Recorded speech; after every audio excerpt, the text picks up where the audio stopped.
Attack on Titan Volumes 27 and 28, written and illustrated by Hajime Isayama.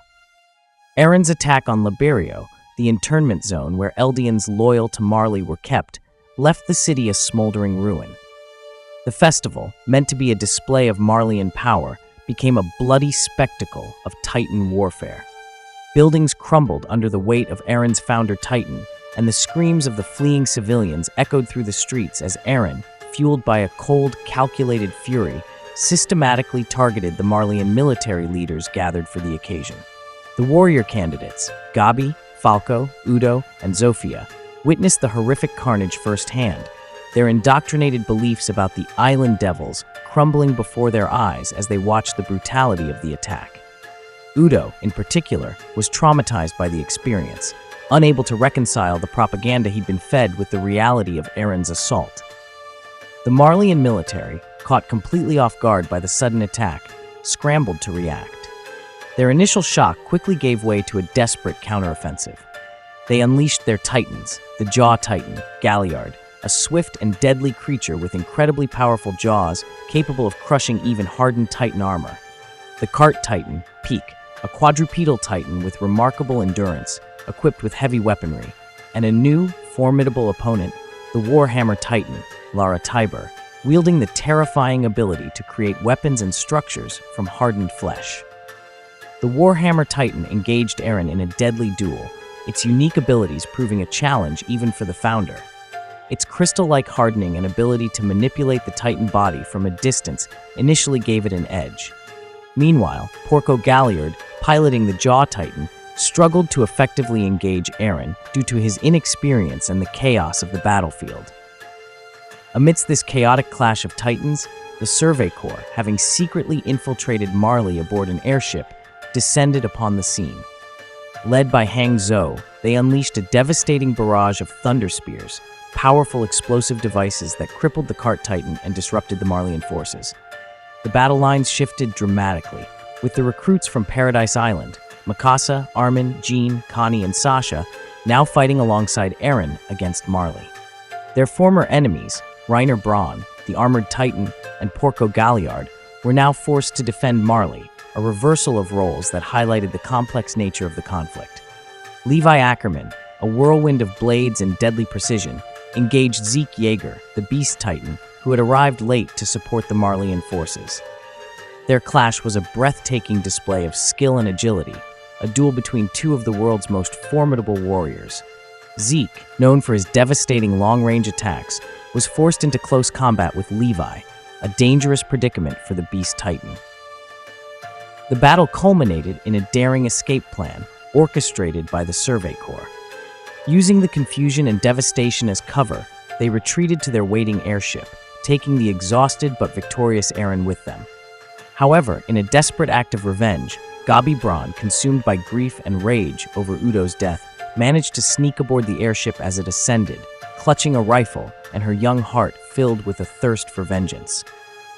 Falco, horrified by Gabi's actions, followed her onto the airship, trying desperately to stop her. Back on the airship, as the Survey Corps tended to their wounded, their victory felt hollow and bittersweet. They had struck a significant blow against Marley, but at a heavy cost. Sasha Blouse, a skilled archer and beloved comrade, was shot and killed by Gabi. Her death, a senseless act of violence born out of hatred and indoctrination, left the recruits heartbroken. Sasha's final word, meat, a testament to her simple joys and love for life, echoed through the devastated hearts of her comrades. Her death served as a stark reminder of the brutality of war and the devastating cycle of hatred that fueled the conflict. Eren, isolated in his cabin and haunted by the weight of his actions and the faces of the civilians he had killed, faced the consequences of his choices. He had unleashed the full force of his Titan powers upon Liberio, setting in motion a chain of events that would irrevocably alter the course of the war. He knew that the world would view him as a monster, a devil from Paradise Island, but he remained resolute in his conviction. He had chosen to fight, not for revenge, but for the freedom of his people, for the right to exist in a world that had relentlessly sought to exterminate them. He believed his actions, however brutal, were necessary for the survival of Eldians. As the airship carried the weary Survey Corps back towards Paradise Island, a sense of foreboding hung heavy in the air. They had won a battle, a decisive victory against their oppressors, but the war was far from over.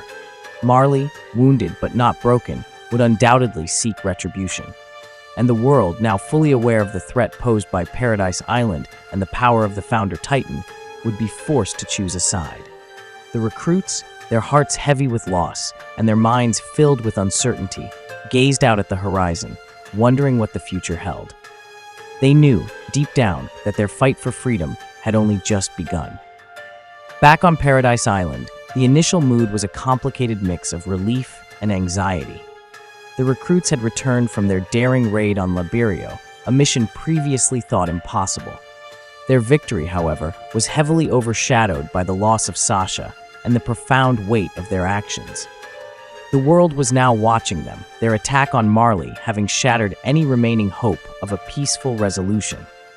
The attack had made them enemies of the world, and the precarious peace they had hoped to achieve seemed further out of reach than ever. One evening, as the recruits gathered for a somber dinner, supposedly celebrating their return, the conversation was punctuated by unspoken grief and the heavy burden of their responsibilities. Niccolo, a Marleyan prisoner of war who had been working as a chef for the Survey Corps, revealed a devastating truth. He had secretly been providing wine to the recruits, wine that had been infused with Zeke Yeager's spinal fluid. This shocking revelation sent shockwaves through the group. They realized that Zeke, Eren's half-brother, the Beast Titan, had been playing a long game, his true intentions shrouded in mystery. The casual act of sharing wine, once a symbol of camaraderie, now became a symbol of betrayal and manipulation. The recruits, many of whom had partaken of the wine, were now potential puppets, their lives in Zeke's hands. Later, in a clandestine meeting held in secret, away from prying eyes, Zeke's true plan unfolded. He had been working with a group of volunteers within Paradise Island, individuals who sympathized with his cause and believed in his vision for the future. He proposed a radical and controversial solution to ensure Paradise Island's long-term safety, to use Eren's founding Titan power, in conjunction with Zeke's royal blood, to activate the Rumbling, an apocalyptic event that would unleash the countless colossal wall titans slumbering within the walls of Paradise Island upon the world. This catastrophic event would effectively wipe out all life outside the island, leaving Paradise Island as the last bastion of humanity. The Rumbling, the apocalyptic event where the wall titans within Paradise Island's walls are unleashed to flatten the earth. This plan, a terrifying proposition that involved global genocide, ignited fierce and heated debates among the recruits. Some, fueled by their deep-seated hatred for Marley and the burning desire for revenge, saw Zeke's plan as the only way to ensure their survival. They argued that the world had shown them no mercy, and therefore they deserved none in return.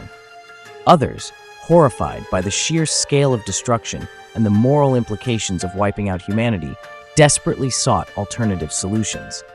They clung to the hope that there was another way, a way to achieve peace without resorting to such extreme measures.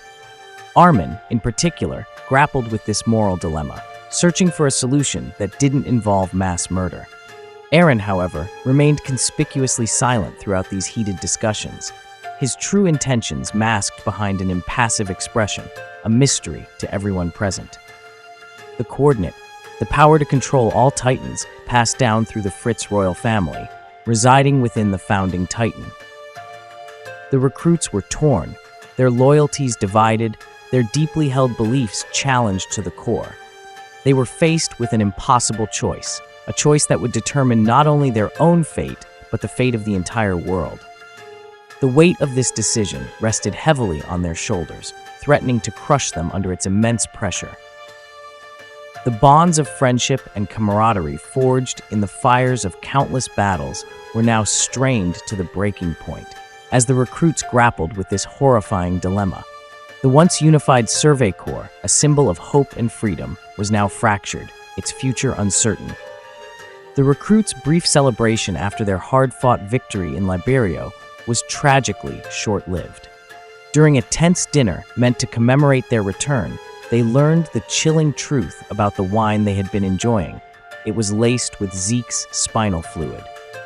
This revelation threw them into a state of panic and paranoia as they realized that anyone who had consumed the wine could be transformed into a titan under Zeke's control at any moment. The jovial atmosphere instantly evaporated, replaced by fear, suspicion, and a sense of betrayal. The mood shifted dramatically from celebration to fear and paranoia. One recruit's earlier enthusiasm, the wine. Survey Corps newbies worked hard to defeat Zeke. "Are you just going to let it sit here? We deserve a little bit of fun," now rang with a horrifying irony. The recruits grappled with the implications of Zeke's calculated betrayal and the immediate threat he posed. The fragile peace they had fought so hard to achieve, the hope for a better future, was shattered, replaced by a pervasive sense of unease and deep suspicion. They were now faced with a new enemy, one that had infiltrated their ranks, turning their own people against them. The very bonds of trust that had held them together were now fraying, threatening to unravel completely. Levi's squad, already reeling from the ramifications of the wine incident, found themselves increasingly at odds with the Jaegerists, a growing faction of soldiers fanatically loyal to Eren and Zeke. The Jaegerists, driven by their radical ideology and their unwavering belief in Zeke's plan for the Rumbling, sought to seize control of Paradise Island, believing they were acting in the best interests of Eldia.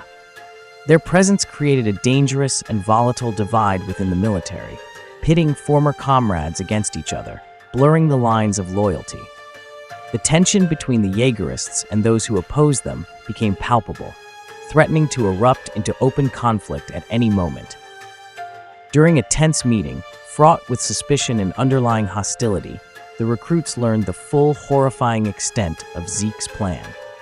He intended to use Eren's founding Titan power, combined with his royal blood, to activate the Rumbling, unleashing the colossal wall titans within the walls of Paradise Island upon the world, effectively wiping out all life outside the island. The Jaegerists' chilling pronouncements. The Jaegerists will probably demand access to Zeke, just as they've been demanding, and this is the only way to defend Eldia against rule by the Jaegerists and Zeke, underscored the gravity of the situation and the deep divisions within Paradise Island. This plan, a radical and terrifying solution bordering on global genocide, aimed to deter any future attacks on Paradise Island by eliminating the outside world entirely. The recruits were horrified by the sheer scale and depravity of the plan. Their dreams of a peaceful future, a world where Eldians and Marleyans could coexist, were shattered by this chilling revelation. They were faced with an impossible choice: to support a plan that would result in the annihilation of humanity, or to oppose Zeke and the Jaegerists and risk the destruction of their homeland. The weight of this decision threatened to tear them apart. Amidst the growing chaos and uncertainty, a small group of recruits, led by Jean Kirstein, decided to confront Eren directly. They believed that he was being manipulated by Zeke, and they desperately wanted to understand his true intentions. They hoped to reason with him, to appeal to the friend they once knew, the boy who had dreamed of freedom alongside them. "So just come with us," they pleaded. The brat who killed Sasha, too. They included Gabi in their request, hoping that by confronting Eren together, they could begin to heal the wounds of the past and find a path forward. Their confrontation with Eren, however, took a dark and unexpected turn. Eren, his eyes cold and distant, his demeanor unsettlingly calm, revealed a shocking truth. He had grown disillusioned with his friends, seeing them as slaves to their emotions, unable to make the hard, pragmatic choices necessary for survival. "I couldn't stand to look at a slave who always followed orders without question," he stated coldly, his words cutting deep.